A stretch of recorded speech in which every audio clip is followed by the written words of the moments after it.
पहले अपन ने पढ़ा था गठन, फिर उसके बाद पढ़ी थी प्रस्तावना, और अब पढ़ रहे हैं भारतीय संविधान की विशेषताएं। भारतीय संविधान की विशेषता ये है कि भारतीय जो संविधान है वो पूरे दुनिया का सबसे बड़ा संविधान है। भारतीय संविधान लिखित संविधान है, ठीक है। एक पहला तो ये कि भारतीय संविधान विश्व का सबसे बड़ा संविधान कहा जा सकता है। दूसरा सब एक लिखित संविधान, ठीक। इससे पहले भारत में कोई संविधान नहीं था, अंग्रेजों का शासन था, फिर संविधान सभा का गठन हुआ, फिर उसके बाद में संविधान बना। जो भारतीय संविधान सभा थी उसके सामने बहुत बड़ी बड़ी चुनौतियां थी। सबसे बड़ी चुनौती तो ये थी कि देश नया नया आज़ाद हुआ तो संविधान को बनाएगा कौन। तो इसके लिए 1946 में एक मिशन आया था, कैबिनेट मिशन। उसने संविधान सभा के सदस्यों का चुनाव के माध्यम से गठन किया, यानी एक सभा बनाई। फिर जो चुन के लोग आ गए, जो लोग चुनाव के माध्यम से वो थी अप्रत्यक्ष प्रणाली। संविधान सभा के जो चुनाव थे, यानी कि संविधान सभा,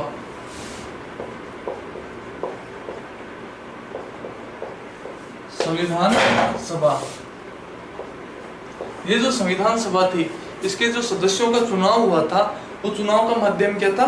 अप्रत्यक्ष प्रणाली। संविधान सभा थी ये, इसके जो चुनाव का माध्यम था वो था अप्रत्यक्ष प्रणाली, संविधान सभा।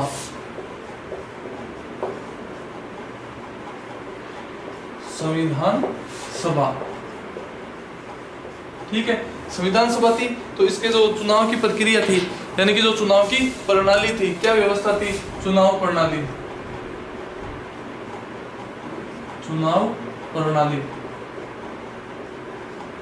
ठीक है।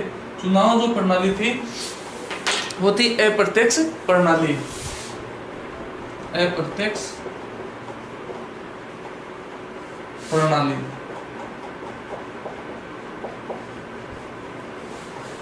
प्रणाली का मतलब ये है कि जो संविधान सभा के जो सदस्य चुने गए थे, संविधान सभा के जो सदस्य चुने गए थे वो प्रत्यक्ष प्रणाली से नहीं थे, यानी कि जनता ने डायरेक्ट नहीं चुना था। जो जो रियासतें थी उनमें से चुन के गए थे, और 10 लाख पे एक कैंडिडेट जीत के या चुन के गया था, ठीक है। यानी कि उनकी ठीक से संख्या कितनी थी? जनसंख्या का आंकड़ा कितना था? 10 लाख। जनसंख्या 10 लाख पर 10 लाख पे एक कैंडिडेट होगा, ठीक है। तो चुनाव की प्रणाली कैसी थी?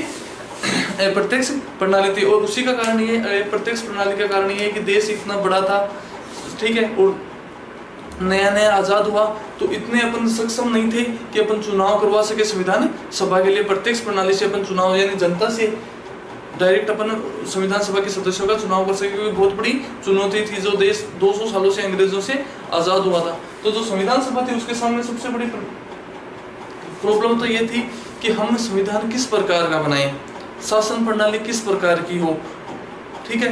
तो उसमें यह है कि एक तो शासन प्रणाली किस प्रकार की हो, कहीं ये तो ना अध्यक्षात्मक की किसी एक का शासन हो जाए, या अगर अपन मान लो संसदीय टाइप की लेकर आए या क्या करवाएं। तो उन्होंने सबसे पहले जो अलग अलग देश थे, अलग अलग देशों में गए, वहाँ के संविधानों का अध्ययन किया, फिर वहाँ से जो बेस्ट लगा कि अपने देश के संविधान में या लोगों के विकास के लिए या देश की प्रगति में उन्नत है, वो चीज़ वो यहाँ पर लेकर आए थे, ठीक है। तो सबसे बड़ी बात तो है कि भारत का जो संविधान है, भारत का जो संविधान वो किस प्रकार का है?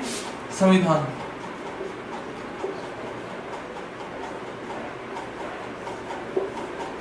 भारत का संविधान किस प्रकार का है? लिखित।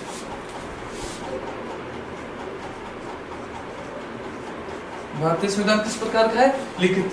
दूसरा है निर्मित। दूसरी विशेषता क्या है? निर्मित। एक तो है लिखित, दूसरा है निर्मित। लिखित का मतलब ये है कि जो संविधान के जितने भी अनुच्छेद है वो सारे वो लिखित है, यानी कि सारे लिखे हुए हैं, यानी कि जो संविधान है वो अपने लिखित रूप में है, ठीक है। फिर दूसरा है निर्मित। जैसे बहुत से ऐसे देश है जिनका संविधान लिखा हुआ नहीं है, अलिखित है, जबकि अपने पूरे 395 अनुच्छेद, जब संविधान बना था तो पूरे 395 अनुच्छेद लिखित थे, ठीक है। अभी भी लिखित है, लेकिन जब शुरू में हुआ तो लिखित संविधान था भारत का। फिर दूसरा है निर्मित। संविधान दो प्रकार के होते हैं, एक तो होता है निर्मित, एक होता है विकसित। निर्मित का मतलब तो ये होता है कि जहाँ से उन्हें कुछ अच्छी चीज दिखे, यानी गुडनेस दिखे, उसे धीरे धीरे लाए और फिर एक अच्छे संविधान का निर्माण किया, वो तो हो गया निर्मित, ये इसमें दो पार्ट है निर्मित में, एक तो निर्मित और एक होता है विकसित। विकसित एक होता है निर्मित। निर्मित का मतलब तो ये है कि लोगों के द्वारा निर्माण किया हुआ संविधान। जैसे भारत का संविधान है, संविधान सभा के सदस्य अलग अलग देशों में गए, उन्हें लगा कि ये चीज अपने भारत के लिए अच्छी है, यानी ये नियम कायदे भारत के लिए अच्छे हैं, तो वो अपने यहाँ ले आए। ठीक है, उनको जो निर्माण ऑलरेडी हो रखा था, अपन तो लाए तो थे भाई, उनका निर्माण हो रखा था, यहाँ लाए थे, उनमें लगा 19-20 थोड़ा बहुत किसको अपन इस नियम को बदलाव करना चाहिए, तो वो तो हो गया निर्मित। फिर एक होता है विकसित। विकसित संविधान वो होता है कि समय के अनुसार जैसे जैसे समय में बदलाव आता जाता है, धीरे धीरे वो अपने आप विकसित होता जाता है, समय की मांग के अनुसार विकसित। यानी कि निर्मित नहीं है, खुद अपने आप डेवलप होना। खुद अपने आप डेवलप होना वो कौन से में आता है? होता है विकसित संविधान में। यानी कि जो संविधान अपने आप डेवलप होता है, निर्मित नहीं है, अपने आप जो डेवलप होता है वो होता है विकसित। और विकसित संविधान किस देश में है? विकसित संविधान ब्रिटेन में है। सबसे बड़ा विकसित संविधान का उदाहरण है ब्रिटेन। सबसे बड़ा विकसित संविधान का उदाहरण कौन सा देश है? ब्रिटेन। ब्रिटेन का जो संविधान है वो धीरे धीरे विकसित हुआ था, विकसित संविधान का उदाहरण है। जबकि भारत में संविधान किस प्रकार का है? भारत में संविधान है निर्मित प्रकार का।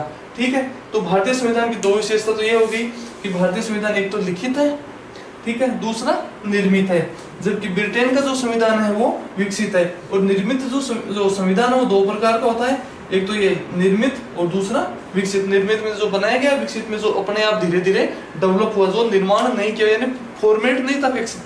निर्मित का मतलब तो होता है फिक्स फॉर्मेट, फॉर्मेट फिक्स है, उसमें नियम कायदे डाले जाते हैं। जबकि विकसित में है कि समय की मांग के अनुसार जो संविधान बना हुआ होता है विकसित संविधान। एक बार और देख लेते हैं, संविधान सभा की मांग हुई। संविधान सभा चुनाव प्रणाली कैसी हुई थी? अप्रत्यक्ष प्रणाली थी। जनसंख्या 10 लाख पे एक कैंडिडेट। फिर अपन पढ़ेंगे भारतीय संविधान, भारतीय संविधान की विशेषताएं। भारतीय संविधान की विशेषताएं तो पहले तो हो गई लिखित संविधान, दूसरा निर्मित संविधान, तीसरे भारतीय संविधान में क्या है? लोकतांत्रिक,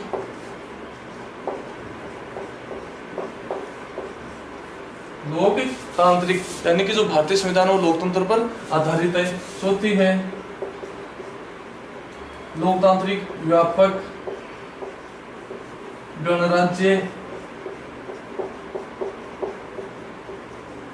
व्यापक गणराज्य। फिर छठी है स्वतंत्र न्यायपालिका,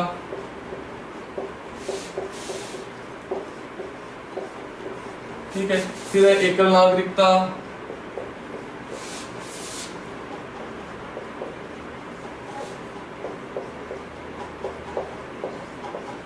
एकल नागरिकता। फिर उसके बाद में है समानता,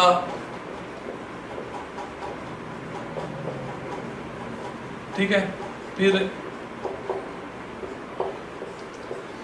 भारतीय संविधान लिखित संविधान है, निर्मित संविधान है, लोकतांत्रिक प्रणाली का संविधान है, व्यापक संविधान यानी बड़ा, फिर है गणराज्य भारतीय, फिर है स्वतंत्र न्यायपालिका, फिर है एकल नागरिकता, फिर समानता, फिर राज्य के नीति निर्देशक तत्व है,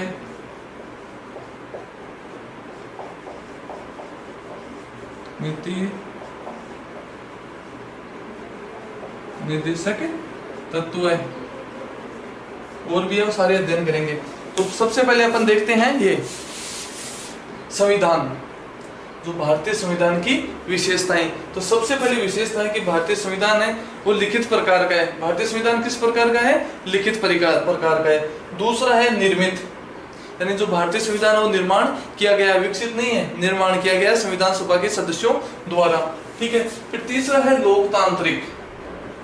लोकतांत्रिक इसका मतलब ये है कि अपने देश में जो शासन व्यवस्था अपनाई गई है वो लोकतंत्र प्रकार की है। संविधान में इस चीज पर, इस बात पर विशेष तौर से जोर दिया गया कि देश की जो शासन व्यवस्था होगी उसकी जो संपूर्ण शक्ति का जो केंद्र होगा वो होगी जनता। यानी संपूर्ण शक्ति का केंद्र किसके हाथ में होगा? जनता के हाथ में। संपूर्ण शक्ति का केंद्र कौन होगी? संपूर्ण शक्ति का केंद्र, संपूर्ण शक्ति केंद्र, संपूर्ण शक्ति केंद्र कौन होगी? जनता। संपूर्ण शक्ति के अंदर होगी जनता, यानी कि जो भारत के लोग हैं वो संपूर्ण शक्ति के केंद्र, उनके हाथ में जो जितने भी शक्ति हैं, संपूर्ण शक्ति का केंद्र जनता का मतलब ये है कि जितने भी अधिकार है जो भी है वो सारे जनता के हाथ में होंगे। जो प्रतिनिधि है उनके हाथ में कुछ नहीं होगा, वो तो भाई जनता ही तो चुन के भेजेगी, लाइफ टाइम के थोड़ी ना होते हैं भाई, 5 साल से चुनाव होते हैं, 5 साल से जो जनता है वही तो चुन के भेजती है अपने प्रतिनिधि। तो संपूर्ण शक्ति का केंद्र किसके हाथ में है? जनता के हाथ में। तो लोकतांत्रिक का मतलब ये है कि लोगों के लिए लोगों द्वारा चुना हुआ शासन, यानी कि लोगों की यहाँ सरकार होगी। फिर व्यापक, भारतीय संविधान व्यापक यानी संविधान बहुत बड़ा है। उसका एक कारण है कि भारतीय संविधान एक ऐसा संविधान है जिसे वकीलों का स्वर्ग भी कहा जाता है। कुछ भारतीय संविधान के माइनस पॉइंट भी है। माइनस पॉइंट ये है कि भारतीय संविधान को कुछ एक लोगों ने वकीलों का स्वर्ग भी कहा है, कुछ एक ने भानुपत्ति का पिटारा कहा है, कुछ ने उधार का थिला कहा है।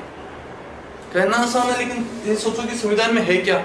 इतना बड़ा संविधान है और इतना बड़ा देश है तो उसका संविधान भी तो बड़ा होगा, नियम कायदे भी तो बड़े होंगे।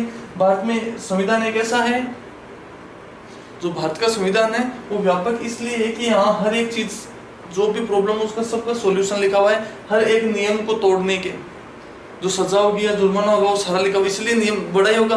व्यापक है लेकिन बहुत शानदार है भारतीय संविधान। इतना इसके आप उत्कृष्टता या श्रेष्ठता का अनुमान इस चीज से लगा सकते हो कि भारत आज 75 साल भारत को आजाद हुए हो गए, लेकिन आज तक भारत में कभी सैनिक शासन नहीं हुआ, जबकि वही पाकिस्तान है, उसमें कभी भी हो सकता है, तख्तापलट हो सकता है। तो भारत के संविधान में कुछ गुडनेस है, कुछ अच्छाइयां हैं, व्यापकता में भी कुछ अच्छी चीजें हैं, व्यापकता में भी कुछ अच्छी चीजें हैं। उसी के बेस पे तो देश चल रहा है आज पूरा।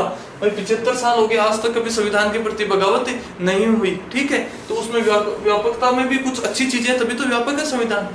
फिर उसके बाद में गणराज्य यानी भारत डोमिनियन है। गणराज्य का मतलब ये है कि भारत, जैसे ब्रिटेन है, ब्रिटेन लोकतंत्र देश है लेकिन आज भी वहां राजतंत्र है। ब्रिटेन लोकतांत्रिक देश है, ब्रिटेन लोकतांत्रिक देश है लेकिन आज भी वहां राजा का शासन है। वो किससे कि जो ब्रिटेन में राजा है वो पीढ़ी दर पीढ़ी होता है। ब्रिटेन का जो राजा है वो कैसे होता है? पीढ़ी दर पीढ़ी, पीढ़ी दर पीढ़ी। जैसे मान लो अभी ये राजा है, ठीक है, ये क्या है? राजा, ये राजा है। तो फिर इसका लड़का होगा वो राजा बनेगा, भाई वो भी राजा बनेगा, फिर इसका लड़का राजा बनेगा। भारत में ऐसी थोड़ी है, भारत में गणतंत्र, गणराज्य। डोमिनियन का मतलब ये होगा कि भारत का जो सर्वशक्ति का जो केंद्र होगा, यानी कि कार्यपालिका का जो अध्यक्ष होगा वो होगा राष्ट्रपति। और गणराज्य का मतलब ये है कि जो राष्ट्रपति होगा वो जनता द्वारा चुने हुए प्रतिनिधि अप्रत्यक्ष तौर पर राष्ट्रपति का चुनाव करते हैं। राष्ट्रपति को कौन चुनते हैं? जो अपने द्वारा चुने हुए प्रतिनिधि है वो चुनाव, जो राष्ट्रपति होता है उसे चुनते हैं अपने द्वारा चुने हुए प्रतिनिधि, ठीक है। वो अप्रत्यक्ष मत प्रणाली होती है, वो अप्रत्यक्ष मत प्रणाली। यानी कि गणराज्य में क्या होता है? गणराज्य में होता है राष्ट्रपति, ठीक है। राष्ट्रपति का चुनाव कौन करते हैं? जिन कैंडिडेटों को अपन चुन के भेजते हैं, जिन प्रतिनिधियों को अपन प्रत्यक्ष प्रणाली से चुनकर भेजते हैं, वो फिर राष्ट्रपति का चुनाव करते हैं। तो राष्ट्रपति के चुनाव प्रणाली कौन सी है? अप्रत्यक्ष प्रणाली। राष्ट्रपति के चुनाव कौन सी है? अप्रत्यक्ष प्रणाली। राष्ट्रपति के चुनाव की प्रणाली कौन सी है? अप्रत्यक्ष प्रणाली। तो डोमिनियन का मतलब यह होता है कि यहाँ पीढ़ी दर पीढ़ी वंशानुगत वाला सिस्टम नहीं है। अपने जो राष्ट्रपति बनता है उसे जो अपने द्वारा चुने हुए प्रतिनिधि है वही चुनते हैं, ठीक है। फिर उसके बाद में आता है स्वतंत्र न्यायपालिका। भारत की जो न्यायपालिका है वो बिल्कुल स्वतंत्र है। भारत की न्यायपालिका बिल्कुल स्वतंत्र है, उस पर किसी का दबाव नहीं है। न्यायपालिका पे किसी का दबाव नहीं है।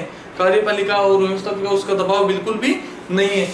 स्वतंत्र न्यायपालिका का ये मतलब है कि जो भी जज है वो बिल्कुल स्वतंत्र रूप से अपना फैसला सुना सकते हैं। उस पर सरकार का, प्रधानमंत्री का, प्रधानमंत्री सरकार का ही तो पार्ट है, किसी का कोई प्रेशर नहीं है। बिल्कुल स्वतंत्र न्यायपालिका है, जो भी अपना फैसला है जो सही है उसे स्वतंत्र रूप से दे सकती है, ठीक है। फिर उसके बाद में है एकल नागरिकता।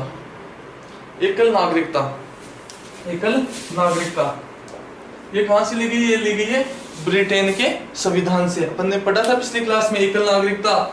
और ये संसदीय प्रणाली, शासन प्रणाली कहां से ली गई थी अपन ने? संसदात्मक प्रणाली अपन ने ली थी ब्रिटेन के संविधान से। एकल नागरिकता का मतलब ये है कि भारत में पूरे भारत के लिए एक ही नागरिकता है, राज्य की केंद्र की वो अलग अलग नहीं है, जैसे अमेरिका में उसमें है ना दोहरी नागरिकता, वो नहीं है। अपने यहाँ सिर्फ सिंगल नागरिकता है, एकल नागरिकता, यानी सभी लोगों के लिए नागरिकता समान है। फिर उसके बाद में है